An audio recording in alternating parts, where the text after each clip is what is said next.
Welcome to Grim and Whimsy. It's me, Dan Telfer. Of course, this is a video on the public YouTube, but if you would like an extra YouTube video every week, head on over to patreon.com/grimandwhimsy, where there will not only be another YouTube episode every week, but I'll be posting content. I've got long-term tabletop role-playing game projects like releasing a D&D module of the first season of Nerd Poker and, entire new game settings and game systems that I'm working on. And those projects are outlined on the Patreon. Once you join, you can check them out, see some updates, fun times. I want to talk about splitting the party. Now, there are certain rule systems like Cortex where splitting the party is no big deal because you're thinking of it like a movie and you're giving characters equal time and you think, okay, like this scene is going to take a certain amount of time. This scene is going to take a certain amount of time. Doesn't matter if everyone's in the same room. All you have to do is make sure everybody sitting at the table is having fun. And that comes in handy for, game systems like Dungeons and Dragons, where that can be pretty tough on the players and what it feels like to have fun.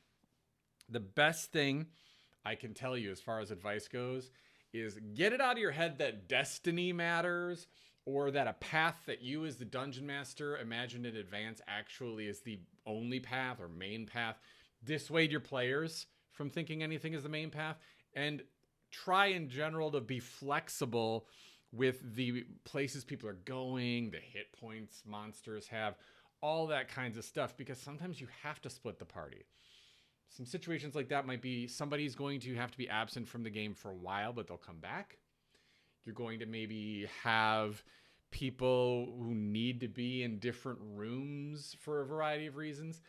One thing I highly recommend doing, if it's just going to split the party for a little bit, try and keep them on the same map. If it's not a physical map or a visual map that you actually have in your head, think of it as like, okay, they're splitting the party, but there's only like a couple of walls between them. And so try to think of that as this visual range where they can almost see each other. They can feel each other's auras. And that will help you bounce back and forth between people. Also, highly recommend, if you can get one of these, a physical timer. Now, this is only for a couple of minutes, right? So when you do one of these, that sand is going to fall through the bottom pretty quickly. But if you get one of these that only lasts like 5 minutes or 10 minutes, but it's significantly more sand than this, you're going to be able to keep a very clear clock going for the whole group of like, okay, I'm going to spend this much time on you guys. When this sand runs out, I'm going to wrap the scene up as organically as I can. And then I'm going to move on over to these folks over here. And in your head, always be trying to be like, okay, how can I force the action so these folks have to be closer to each other, or at least a part of the same geographical puzzle? You know what I mean? If everyone's goals start splitting up, things get crazy. So another big thing I recommend is get an NPC in there to set things straight. Sometimes you as a dungeon master is going to sound a little bossy if you try to tell players what to do. So maybe get, a town guard. Let's all figure out what a troun is and get back to that one. But get, maybe an elder figure, somebody who seems pure of heart and not passive aggressive. I have a hard time with that one because sometimes I have a snarky tone in my voice when I don't mean to. And if you listen to my podcast, my players sometimes don't trust me and they think things are going to turn into inside out undead monsters when they're first just harmless people pretending to be nice. To avoid that kind of thing, really tell your players, seriously, there's no deception going on here. I'm just trying to let you guys know. Be willing to break the fourth wall and get into a little bit of metagaming if it helps players understand that there's no real benefit from splitting the party. But the organic way to do it, get that non-player character in there that you control and say, hey, you guys, this doorway it's got interesting stuff in it, and this doorway, I've been in there and it sucks, and I promise there's nothing there. And look, I'm even opening the door without spending an hour checking it for traps. There's just nothing. The NPC's just doing it, And if people are like, oh, I want to see if the NPC's lying, just let the players know. Be like, your basic ability, your passive insight makes you feel extremely confident. Some of your biggest tools are passive insight and passive perception. You tell the player, check your sheet. What's your passive insight? Your passive insight is 11. That means if you even rolled an 11 player, that would be enough for you to feel extremely confident about this situation. I feel like that comes in really handy with a classic Dungeons and Dragons situation where they don't trust a door, right? We've all heard of the spending hours and hours examining a door. As soon as you feel stuff like that happen, what do you say, right? Hey, everybody, what's your passive insight? You hear their numbers, pretend their numbers mean something very technical, and you go, okay, passive insight of this, you know this room is totally clear.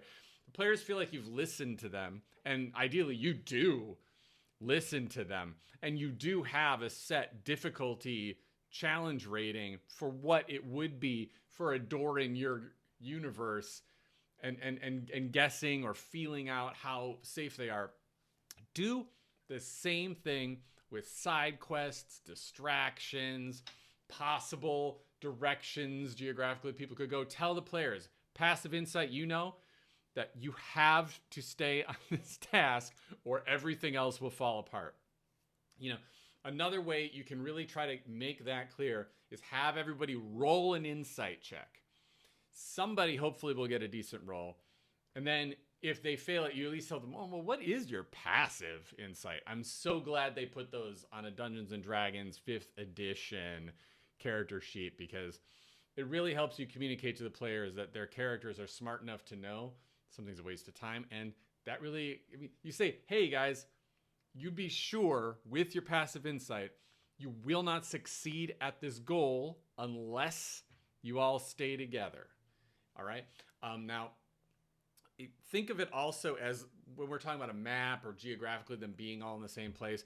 If you've got miniatures or like a Roll20 style digital online map, you can literally put them next to each other. So like if they insist on going in separate rooms, be ready to, like, map wise, have separate rooms as soon as you know you're in a place that's got a bunch of rooms. So maybe you don't have a lot of tiles, but then just say, like, okay, the hallway is not represented. I'm using these tiles over here for this room, these tiles over here for this room. Roll20, same screen. They don't have to go from one screen to another.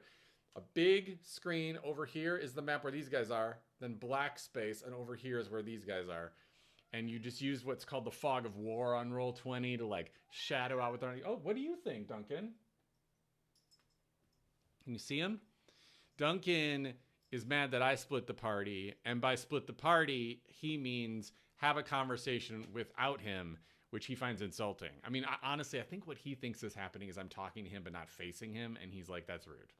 That's rude. Don't do that. He's saying, you know, what? You want to participate? Huh? What do you want? He's staring at me like he's going to get in my lap, but he's not. What do you want, buddy? Huh? You want to join the party? Do you want experience points? Meow, meow, meow. Usually that gets his attention. What do you want? Here, all right, I'm straight up picking him up. Ragdoll cats, they stick out their arms. Burp, burp, burp, burp, burp, burp, burp. So, the last thing I really want to hit, the last note I want to hit with you guys is plan in advance. If there's going to be some really extreme thing, like players are encountering a really powerful wizard that can banish people to another dimension, tell people as soon as you can in advance. Have another character ready. Like, that character is maybe going to use when your character dies, tell them. But also have in your head, oh, they're about to approach a wizard who banishes people to the 9 hells plane of existence. If their character is stuck in the 9 hells and there's no way to get him out, I hope they have another character. Like, let there be this really obvious, common way to explain to them, oh, we're reaching a part in the adventure where it's handy to have another character. But let that be what you say when you know there is a magical or physical reason why the party might get just shoved aside, and you might want to go, all right, we're going to come back to those players that fell down that pit or got cast to another dimension, but not for a few weeks. I'm going to need you to bring in your other characters for a while, and we'll just get back to them. And then tell the players who are not getting a new character, you guys make sure you have other characters ready to go for when we go back to that other adventure. And that way, you've at least got a way to go back and forth. It might feel a little complicated, but keep in your notes, these are who I consider the main characters. Talk to your players. Which of these two characters that we've been going back and forth you like more. That's in an extreme circumstance where you feel like the party either must get separated or it's possible they're going to get extreme separated because the game is kind of set up that way, and you as dungeon master would make it like kind of dorky and predictable if you made them force them to be in the same room. Try to just think of it that way, and that way, you know, at the very least, if one character gets banished to another dimension, like, I don't know, in say an adventure I am currently running for some people, you tell them, okay, we will maybe come back to your character, but in the event these characters who were your friends can't find you or give up on you, why don't you have a character ready, a second backup character for our next adventure? You know, just have open conversations with your players. And splitting the party, I know sometimes you're going to be like, everything in my world as a dungeon master is exciting. I want them to experience everything. Of course I would let them split the party.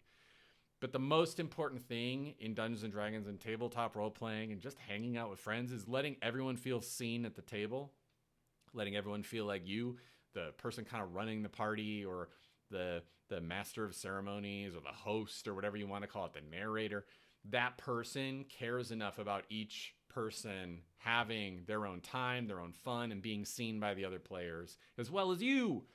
So as long as that's always your goal, a lot of that other stuff will fall into place. I swear.